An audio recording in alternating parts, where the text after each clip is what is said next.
Have you ever been in the situation where things are going well in Football Manager, but you still feel under pressure? Well, that's the situation we're in at Goonick, where, after a cup defeat to our local rivals in the week, it doesn't matter that our league form is going well. We've got another derby game today against a different local rival, and if we lose it, I think this lot may well be on our backs.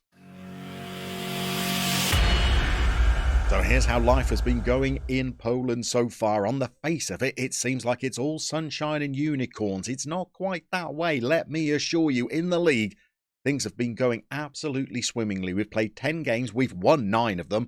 Even the one that we drew, which was against Vooch, who are down in 5th. It was a 0-0 draw, and we probably should have beaten them as well. We've been absolutely imperious, but we've had a sticky start to the week. In the space of 4 days, we've been handed 2 derby games, both against teams that are in our division, one in the Cup and one in the league. The board wanted us to reach the second round of the Polish Cup, but in the first round, we were drawn against one of our arch rivals in the form of Ruch. Now, they are a historic club in Poland. They've won 14 league titles, the same number as us, making us both the equal tied second most successful club in Polish football after Legia Warsaw. But they're not having a good season this campaign. They've played 10 games. They're yet to register a win.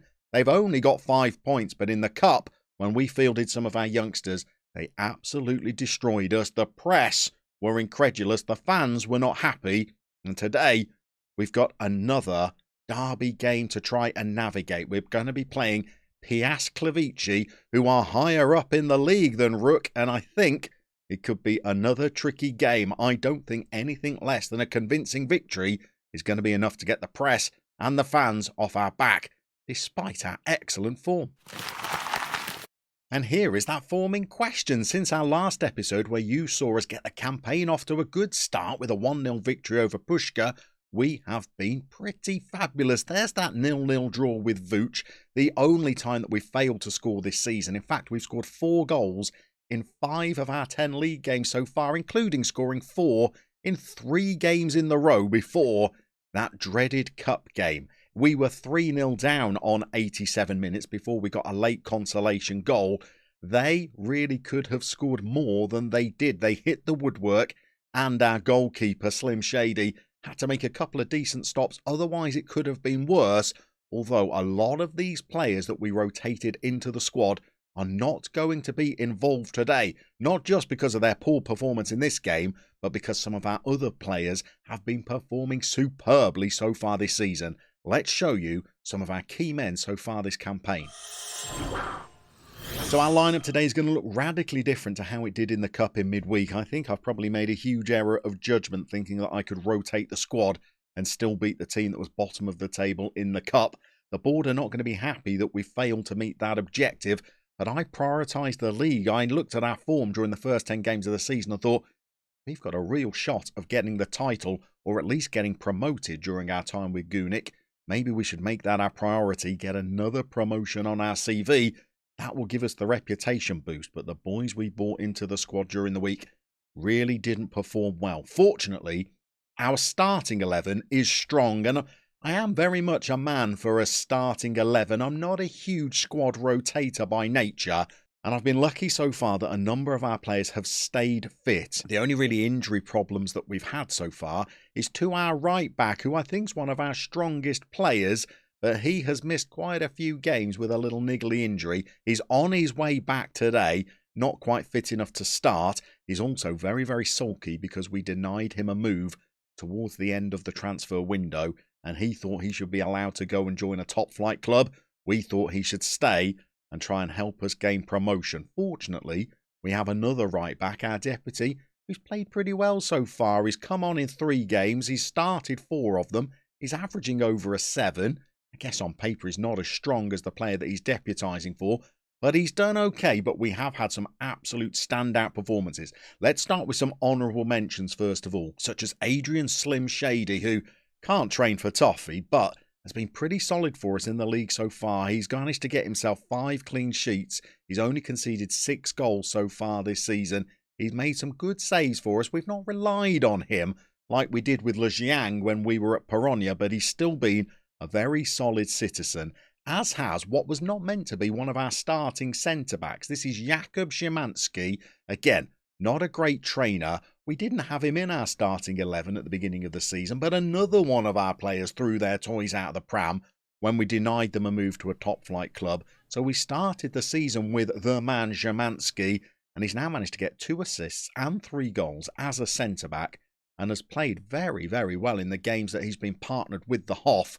Together, they're making a good little duo back there. I think the other honourable mention may just be Magic Mirovcha, who I think is another player that has been absolutely key for us so far this season. He's appeared in all 10 games. He's got an average rating of 7.43. He doesn't have the output in terms of the goals and the assists, but just protecting the back four and starting all of our attacking moves, the Magic Man has been superb, but I think he might have been outshone by 3 of our other players. Starting with our right winger, Nicholas Sukachev, who signed a pre-contract to join Gornik before we'd committed to come to the club. And I'm glad that they signed him because he's been a key player for us so far this season. He's got 3 assists but 5 goals in the 10 league games that he's played for us so far. An average rating of 7.32. The former Grasshoppers man has been odd jobbing it a little bit around Swiss football, struggling to break into a side, but he's found a home now at Gornik and has looked absolutely superb. And we've needed goals from our wide players because our strikers have really struggled so far. We're going to be playing Łukasz Sokolski today. He's only managed 1 goal so far this season, but at least he's got a decent average rating. Our other striker, another Łukasz, this time Volczynski, well, he's probably got the best attributes on paper of any of our strikers, but he's started 4 games, he's come on in 2 others, and he's got no goals so far, and has not really looked likely of scoring. Maybe he's more at home in central midfield than he is as a striker. So we have been struggling, but fortunately, we've had another player that has been outscoring even Sukachev, and that is PJ Peter Juritka. Again, the training's not looking great, is it? But look at the performances on the pitch. He's only appeared in 9 of our 10 games so far this season. He's managed to pick up 3 assists, but he's also managed to get himself 11 goals, many of them headers when he's been coming in at the far post. And he has been an incredibly important player for us so far this season, averaging above an 8. You don't get that very often, but we've had one other standout performer as well, and that is David Selma Hayek, who again from central midfield has been a crucial cog in our Gornik wheel. He's played all 10 games, he's got 4 goals, but crucially, he's also got 7 assists as well. He's got an average rating of 7.80. Between the 3 of them, Sukachev, Hayek and Juritka, they really have been the reason that our league form has been as good as it has been, and we're going to need them today. It's a derby game against a local rival. Let's give you the scout report and then get out there for the action. Derby Day sees us travel to the city of Gliwice, home to 181,000 people and just 10 kilometres from Zabrze. Our opponents today are Piast Gliwice, who experienced success as recently as 2019 when they were crowned champions of Poland. But Piast were relegated with Gornik in 2022. They will have home advantage for today's derby game and will be coached by former Czech international Radoslav Letal, a man that is used to success in big games.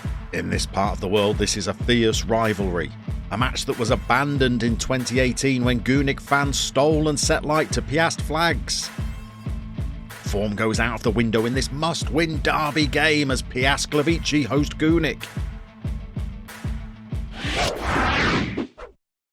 So I think 10 games unbeaten in the league, you really should be sitting back and thinking that the season's going incredibly well. You probably shouldn't feel under pressure, but that cup defeat to bottom of the table and a local rival was not well received in several quarters, both by the fans and by the media as well. So this has the feel of a bit of a big game about it. We're away, and I think we're going to have to put in a bit of a performance. Otherwise, the press conference, of which we are doing them all now, is going to contain some pretty difficult to answer questions. We're in the all-white strip today, and PJ is in pretty early. He's been dispossessed, I'm afraid, but shows how dangerous he's been for us down that left flank. Look for him today, getting on the end of crosses. I'm sure he's the biggest player in the world, but he really has been brilliant in the air. A good number of his goals have been coming in at the far post and thumping headers past the keeper. And we could do with some more of that today. We've got early highlights again, only 8 minutes on the clock. Again, we're deep into enemy territory. And again, we've been dispossessed once more. So we're going to have to start again. We've won the ball. There's Llama. Got it to Sukachev. You can see how far in field Sukachev comes as that inverted winger. And there is our striker. He's managed to get the ball to Llama, who's got the ball through again. And there is the marksman that we are missing. The ball's bobbling around in the box. Our striker, Sokolski, gets onto the ball. And it's a bit of a tame effort. Now we're in again, though. The Hoff to Llama, to the Magic Man. Play some pretty neat football. Here's Sukachev drifting in field. There is Llama. A good effort. Tipped behind by the keeper. I'm liking the way we're playing in this system. I just think if we had a dangerous number 9, we would be even better. Sokolski comes in at the far post, trying to prove that he is that dangerous number 9. But unfortunately, his effort is not on target. 20 minutes gone now. Highlight time again. Here's our deputy right back. I've been pretty pleased with his form since he came into the team. However, passes like that to the Magic Man are hardly ideal. And now our rivals are in behind us. And Slim's going to have to save us as he's not. Because getting over there was one of our covering defenders. And Slim wasn't actually called upon. Shady's been pretty good so far, I would say. I think we got lucky at our last 2 clubs that we've had some decent goalkeepers. I think it really does help put together a decent campaign when you've got a good, solid number 1 that you can rely on. Notice the Magic Man's picked up a booking. He's probably the one player we can least do without, maybe with PJ over on the left. And maybe Hayek as well, who's dashed through. You'll have seen in his little highlights reel, he's scored a couple of efforts from that very position. But not in this game on this occasion. 26 minutes, the highlights continuing. Been pretty even so far. I think both teams have probably been worthy of a goal. Now Piast have got forward and they've very nearly found one. Little poacher's effort at the near post. We got away with a little chance there. Maybe it's time to give the players an early shout. Courage maybe? Demand more? Let's see how this highlight goes. PJ's in. He's gone too wide. He's drifted the ball back. Here's our striker, Sokolski. It wasn't the best pass back to him, but it wasn't the best finish either. I think we're going to encourage the boys before we see if we can get a goal to take us into half-time. So the encourage shout has gone out. It's done well for the body language. The corner's coming in now. Sokolski's on the near post this time. He's having his efforts. He's playing above a 7 again, to be fair to him. Just doesn't look likely to score a goal. Maybe that's okay, as long as our wide players continue to chip in with as many goals as they have. But I do fear whether we can keep a promotion campaign rolling when we've got strikers that don't find the back of the net. We had a similar problem at Peronia, but then in that second half of the season, Adler da Silva just stepped up and took over as our number 9 and fired the goals we needed to qualify for Europe.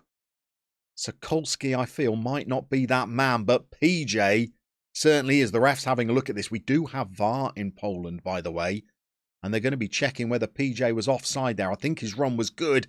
Indeed, it was. Look at him ghost inside from the left. Nobby's involved in the build-up. Sokolski drops deep. Selma gives the pass. It's a great finish.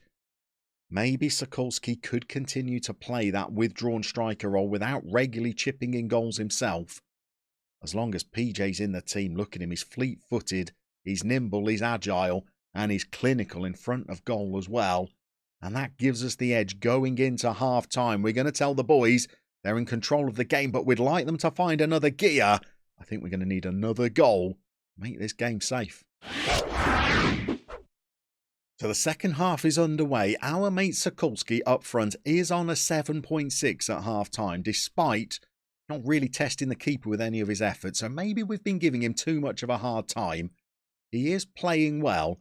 The man we're watching, by the way, is Sukachev over on the right. We did say he's had a good start to the season, but he can dip in and bring out the occasional sub 6.5 performance.